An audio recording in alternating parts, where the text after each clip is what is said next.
Bonjour à tous, je suis Gilles Mansillon, je vous souhaite la bienvenue. Je voulais venir aujourd'hui pour faire une vidéo pour discuter très brièvement de ces événements, cette pleine lune en Capricorne qui va arriver d'ici une semaine.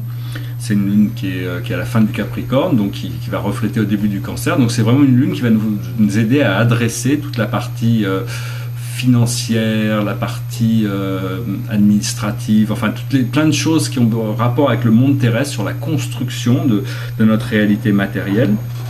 Et donc juste après ça, il va y avoir le nouvel an galactique le 26 juillet, et puis après on va s'ouvrir sur la porte du 8 août, la porte du Lion le 8 août, qui va être encore monumentale cette année, de plus en plus puissante. Tous les ans, ces portes sont de plus en plus puissantes, pas parce que la lumière est plus puissante, mais c'est parce qu'il y a plus de réceptivité de notre part. Et puis en septembre, ça va être suivi par une série d'éclipses et d'équinoxes, et donc ça va être des moments très importants. Ce qu'il faut vraiment comprendre de tout ça, c'est qu'il faut garder la concentration, le focus sur vous-même. C'est-à-dire, c'est toujours à propos de votre propre condition interne que la vie se reflète. Et donc, il faut essayer de réfléchir moins, mais penser plus. Et vraiment essayer de prendre le temps pour se tourner vers son moi intérieur, pour sentir, ressentir et avoir confiance que les choses sont vraiment ancrées dans cette direction. Laisser les fardeaux, les boulets, les choses comme ça, c'est pas très facile. Mais enfin bon, tous ces événements cosmiques, les éclipses qui sont passés, nous affectent encore et donc nous permettent de créer ces changements. Et donc vous êtes le changement que le monde a besoin de vivre, quoi. Le changement, c'est votre changement intérieur, mais vous n'avez pas la responsabilité de changer le monde, vous avez juste la responsabilité de vous changer vous-même, de rendre votre vie plus créative, plus passionnante, plus d'aventure, plus de liberté, plus d'abondance. C'est votre condition interne. Et certaines personnes me disent qu'ils sont bloqués depuis quelques années, ils avaient eu des expériences spirituelles, et puis puis maintenant il n'y a plus rien qui se passe. Mais c'est pas qu'il n'y a plus rien qui se passe, c'est parce que les expériences spirituelles, on ne peut pas s'y accrocher. C'est une chose, ça se passe, et puis si on s'attend à voir quelque chose de la même teneur, on crée un blocage par rapport à la nouvelle expérience qui doit arriver. Donc tout ça, c'est le passé, il faut oublier aussi bien, il faut vraiment essayer d'oublier tout ça. De toute manière, tout est enregistré.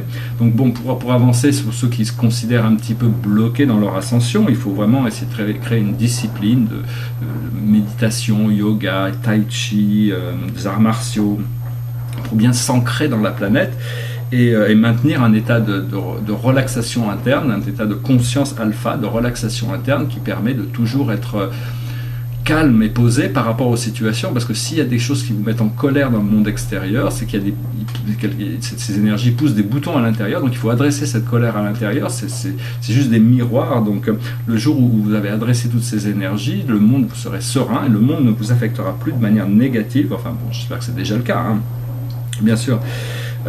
Parce que c'est pas facile de voir que la vie c'est la perfection infinie à tous les moments. On a une vision que très très partielle de notre expérience, on n'arrive pas à voir tout ce qui se passe, et donc parfois on n'arrive pas à voir, on a oublié d'où on vient et on sait pas encore d'où on va. Mais si on s'ouvre à notre moi intérieur nous révèle aussi bien notre existence passée que notre potentiel futur, de ce qui arrive au niveau de la destinée, de l'origine.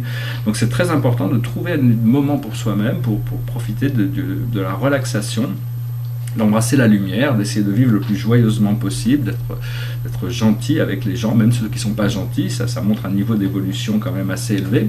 Et puis ne pas s'accrocher aux émotions négatives, aux vieilles situations, aux amertumes, aux blessures du cœur. Tout ça, c'est des choses qu'il faut laisser partir. Il n'y a pas de bien ou de mal, de vrai c'est juste qu'il faut choisir le bonheur plutôt que la souffrance, l'union plutôt que la séparation. Donc il faut vraiment laisser tout ça partir, laisser abandonner, oublier tout ce qu'on sait, pour pouvoir avoir confiance, pour pouvoir avancer dans l'inconnu, et une nouvelle situation plus puissante une nouvelle vérité vient se présenter à nous. On est tous à des niveaux différents, on a tous des expériences différentes, donc c'est impossible de généraliser par rapport à des enseignements. Seulement bon, sachez que vous êtes l'univers, vous êtes le maître de votre univers. Il y a un univers invisible à l'intérieur de nous qui est un univers de lumière qui a besoin qui va pour se développer naturellement.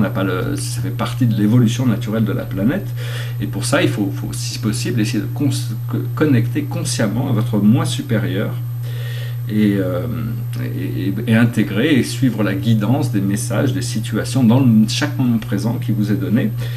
Et donc il faut vraiment essayer de regarder tous les détails, mais si ces détails sont des détails négatifs, à ce moment-là, il vaut mieux se reculer pour regarder à une beauté supérieure, sur un ensemble plus large.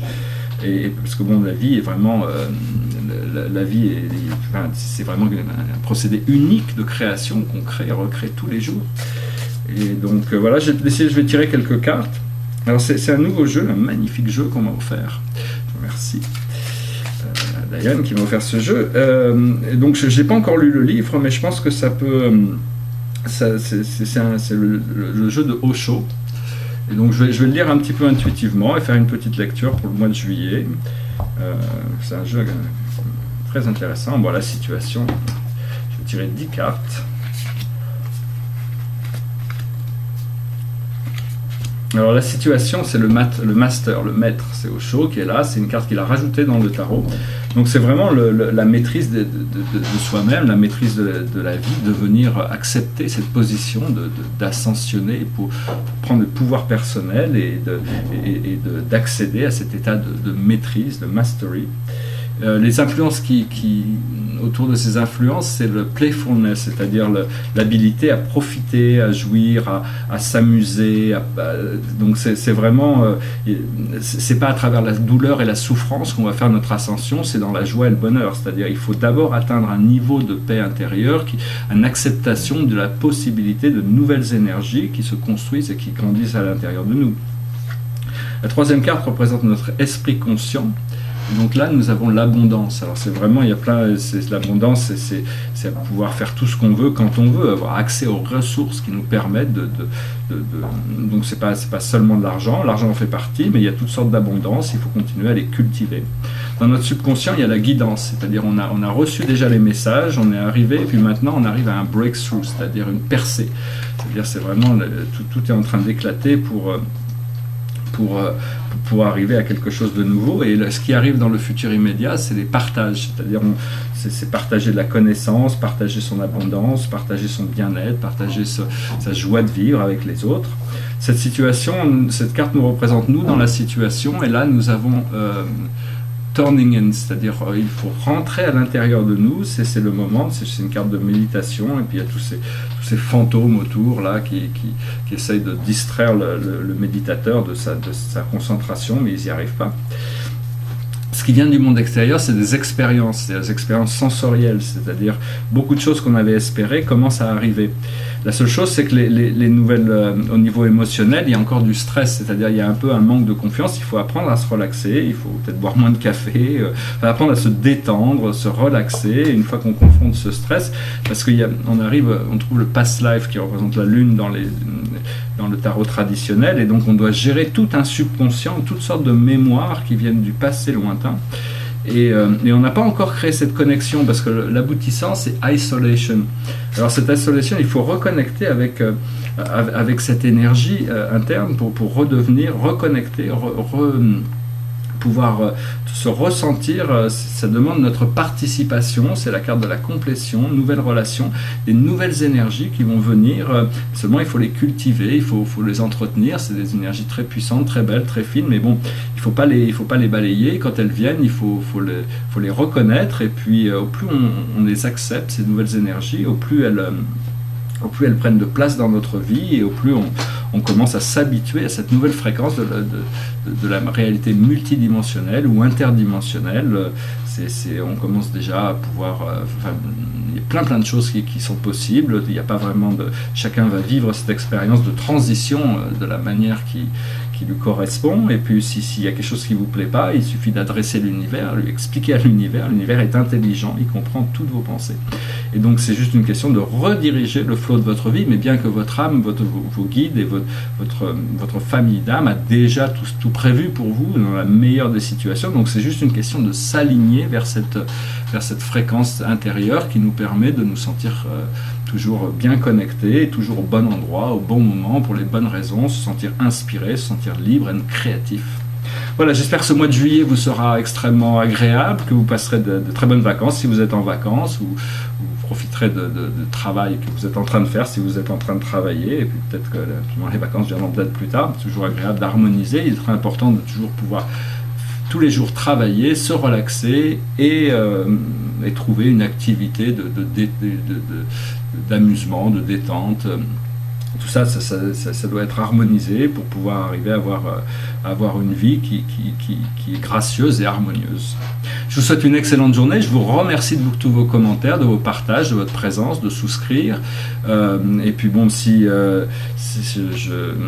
je vais certainement devoir m'absenter quelque temps, mais enfin je vais quand même continuer à faire ces vidéos quand je peux les faire. Et puis si vous avez des questions, n'hésitez pas, je ferai de mon mieux pour y répondre. Merci beaucoup. Namasté.